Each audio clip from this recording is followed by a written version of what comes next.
Good morning, good afternoon, and welcome to my world, my podcast. Today, our special guest is Mary Fry.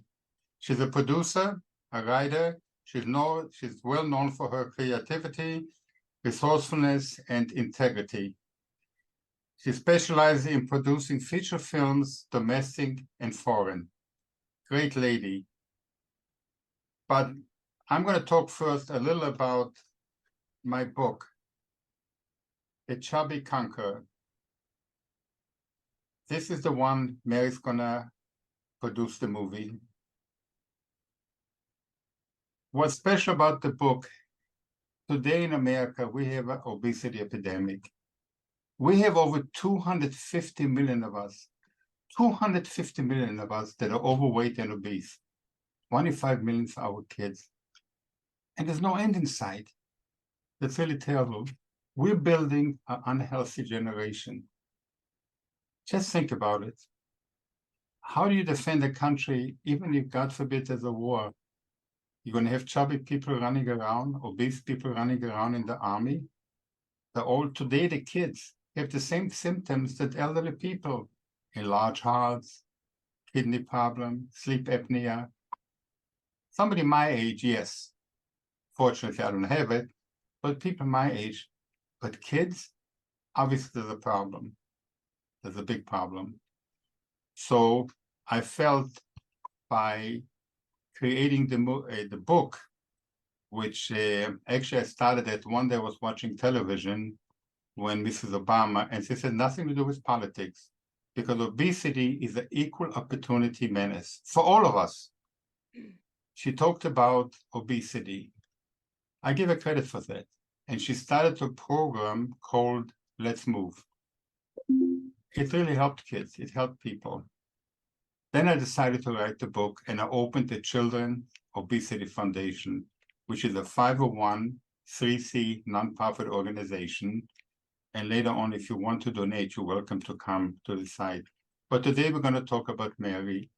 Mary, please finish your credentials. I want to show the people what makes you special, what makes you qualified to create that movie. Thank you, Mary.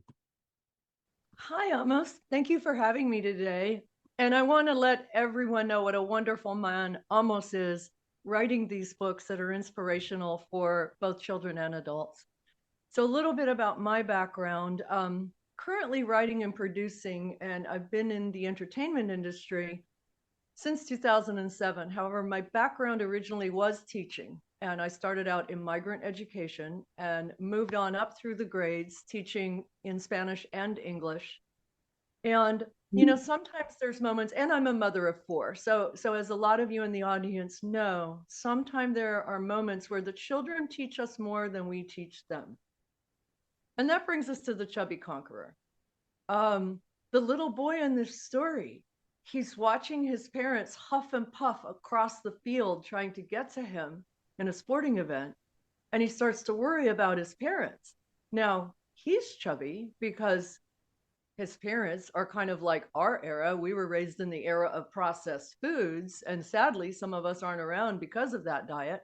So that sends this little boy on his journey to be a role model for his parents on how to eat healthily and be more fit. My background, I started out wanting to be a coach in sports and did that for a while. And then as I got older, I decided to gear more towards education and motivation. And bringing it fast forward to the entertainment industry, a lot of times that's the best medium. We don't really sit down and listen to a lecture with our whole heart, but we will watch a show or a movie and internalize it, and sometimes that motivates us. I don't know how many of you out there watched Flashdance and all of a sudden you were a dancer. So kind of like that. Um, and My heart and soul is in this project because, again, I have four children. My aunt, believe it or not, she's in her 90s. She was very inspirational in my health journey. But I go to the grocery store and I look around, and a lot of what I see does not look healthy. So this might help turn this country and some places in the world around so we can be healthier and live longer. Mary, you produced over 58 movies, feature films, and 12 series, among other stuff, in the movie business. And I have a few questions I'd like to ask you. I know when I contacted you a few years ago, of course, we had a hold up because of the coronavirus. That happened. So we had a big delay. In the meantime, our kids became obese, or call it fat, whatever you want to call it. I know everybody's technically about words.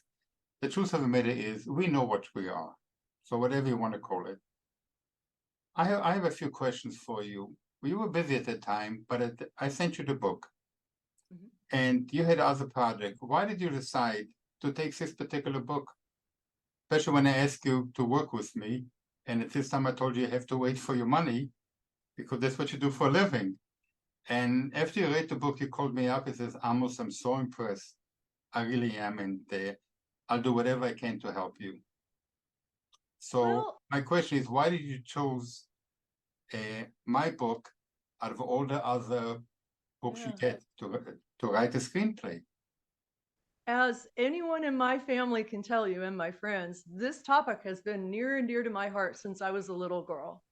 I wasn't obese. I was lucky, but I have some members in my family who it's a big challenge for them with the weight, and some friends. And again, some of those friends just aren't with us because of the weight. You know what it leads to with your heart and strokes and just so many things. And like you say, just mobility. So believe it or not, since I was a little girl, health and keeping your weight to a mobile optimum weight, it's just been my passion. And I kind of wish that we would treat our bodies like we treat some people treat their cars. They wouldn't overload their cars and never change the oil or decide to pour sugar in their gas tank instead of, and that's why, right, to use an analogy. But again, I look around and I see hope.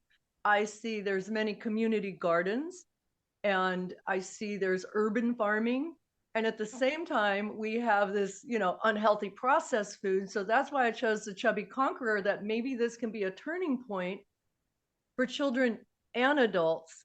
And one more thing, it's like, as parents, when we're reading these children's books or we see the books our children have, a lot of times we're curious enough to read it ourselves, and it inspires us. So hopefully it will help heal a population. That's important.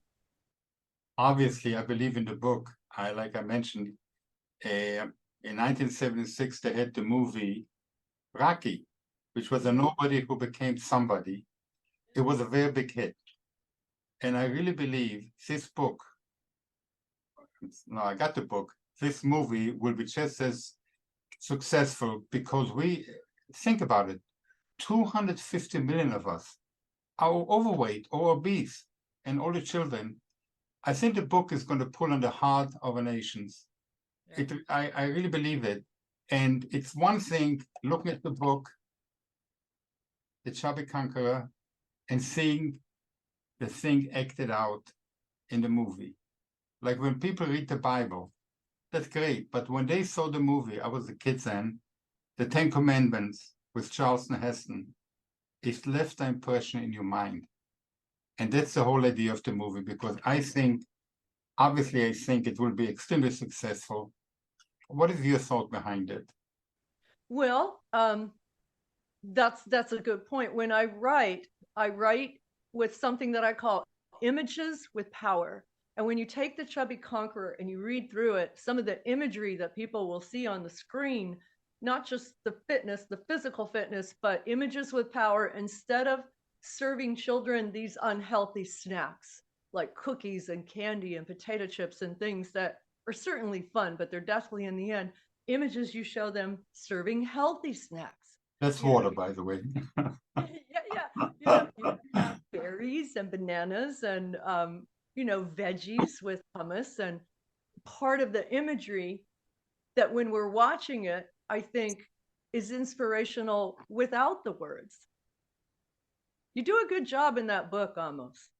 Thank you. I take it as a compliment coming from you.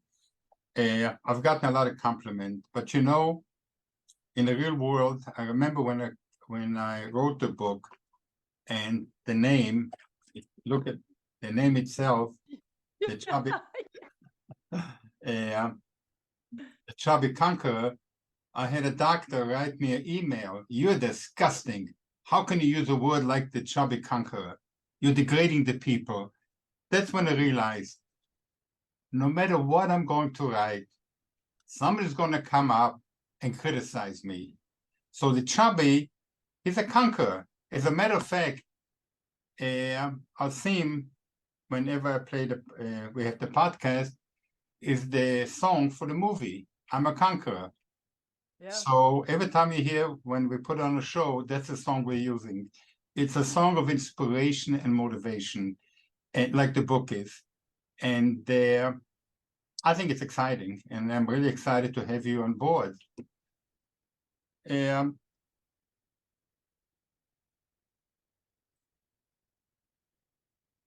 you believe? Obviously, I do, because not you as only as a producer and putting the movie together, me as an author, and of course, like you mentioned to me, I remember Amos, part of making the movie successful, it's not just me writing the screenplay, you have to be involved.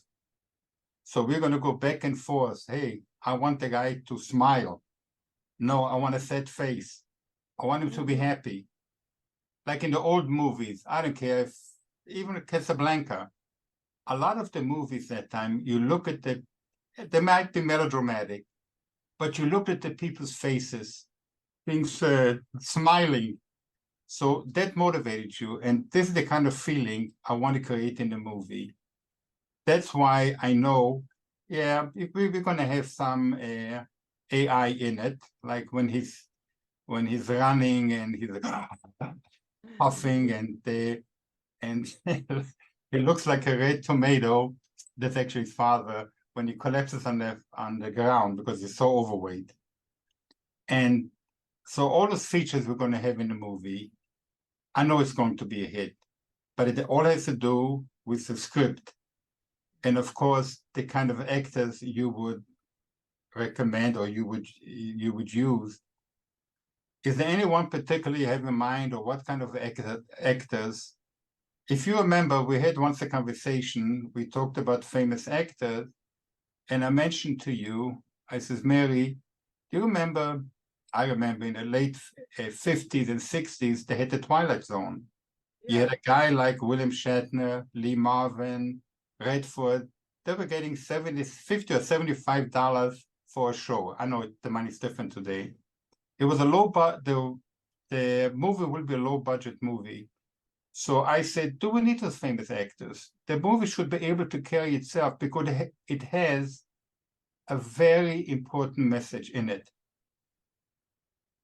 Very important because it's a future generation. If we don't take care of our kids now, look what's going to happen to them. Many times when you go into a restaurant, you see heavy people, overweight people, and most of the time the kids are overweight. They learn from the parents. So it's learning a healthy lifestyle. So I said, why don't we use, there's so much talent outside.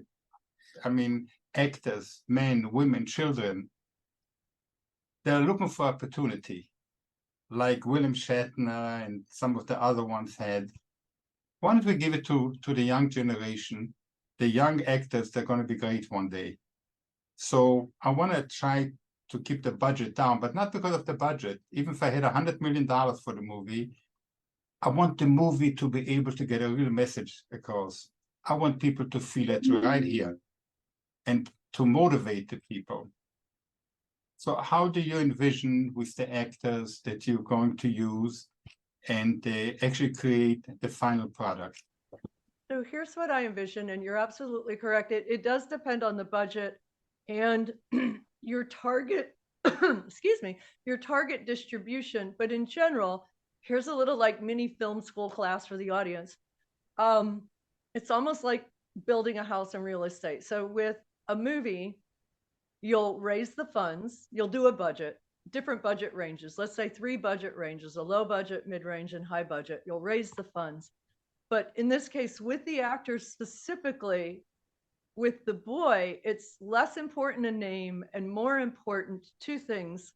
One is the director. Who can direct this type of movie and get, as you say, almost the emotions?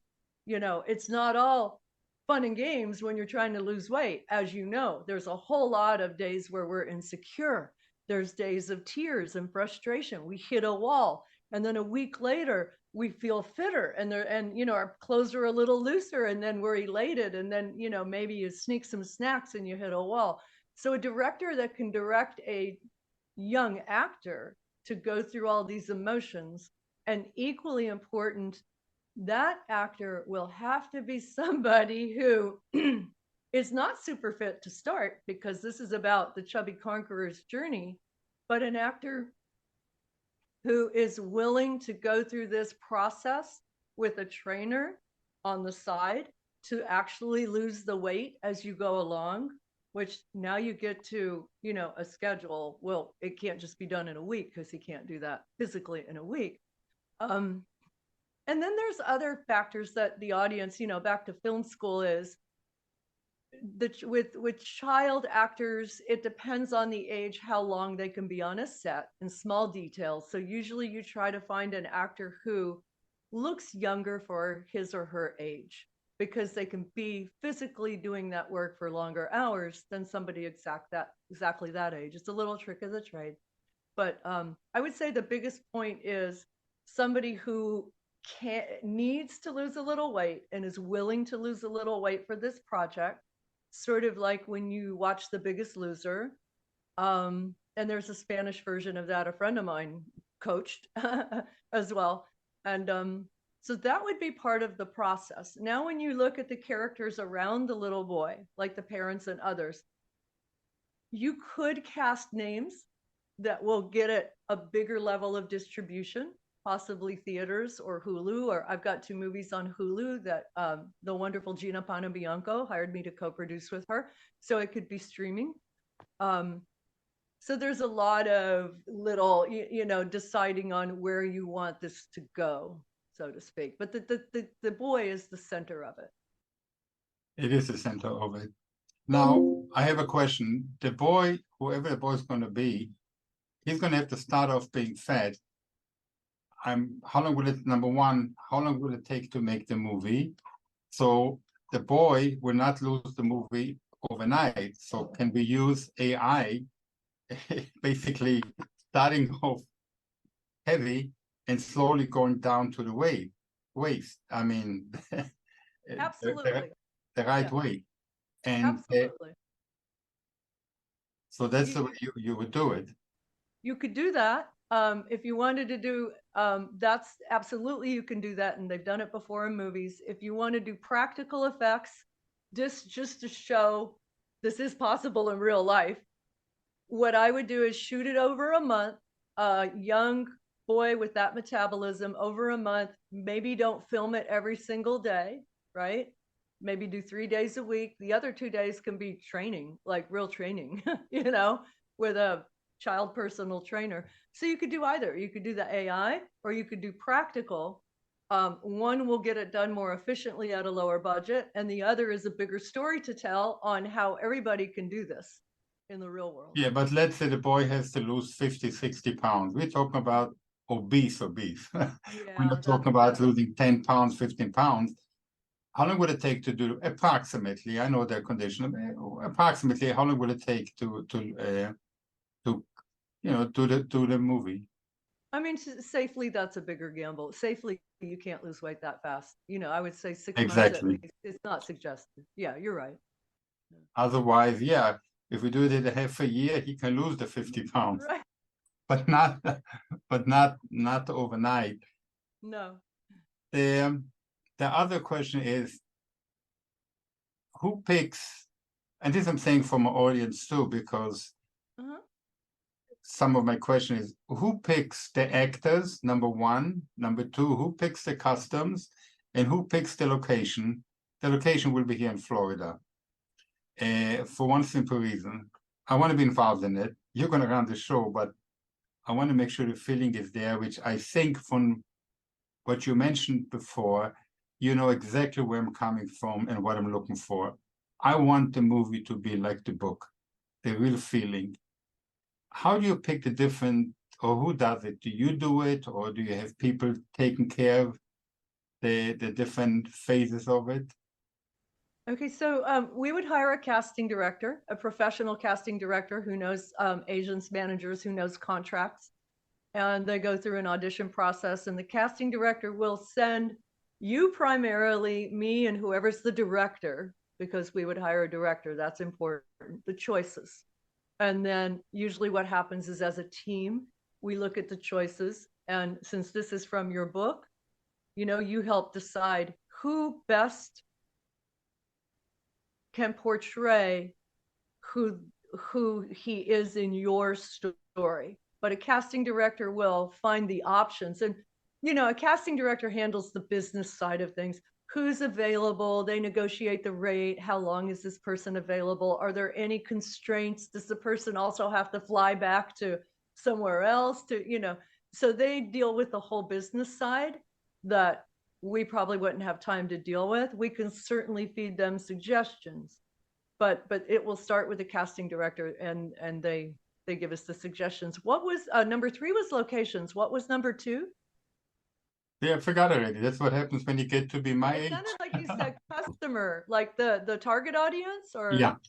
Yeah, the target audience.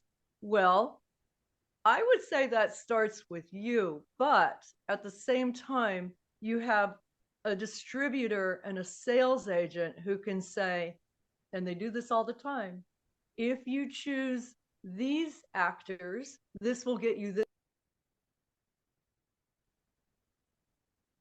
like this other level of actors, this will get you this other level of distribution. So they know what sells, and they know what the market is. A brief example, A Nice Girl Like You that we co-produced, that's on Hulu, it got theatrical distribution in Germany during COVID. Our theaters were closed down, but it's because it had Lucy Hale from Pretty Little Liars, and she's a big name because of her series over there. So the distributor and the sales agent can give suggestions according to that. And then locations, you want it in Florida, then you go to the micro level in Florida. In the book, you know, what does that school look like? What does that neighborhood look like? And you take that, and now you get to the legal and practical things. What is it like getting a film permit in a certain neighborhood? Do they allow production vehicles on the street? Do they assign automatically 2 policemen and 2 firemen, like some neighborhoods over here, and that drives the costs up for them to, you know, stand around and go, I don't know why I'm here. But so you look at the practical, legal, the logistics, how long it takes to get to the school, to the boys' house. You know, hopefully it's not another town or across the town. So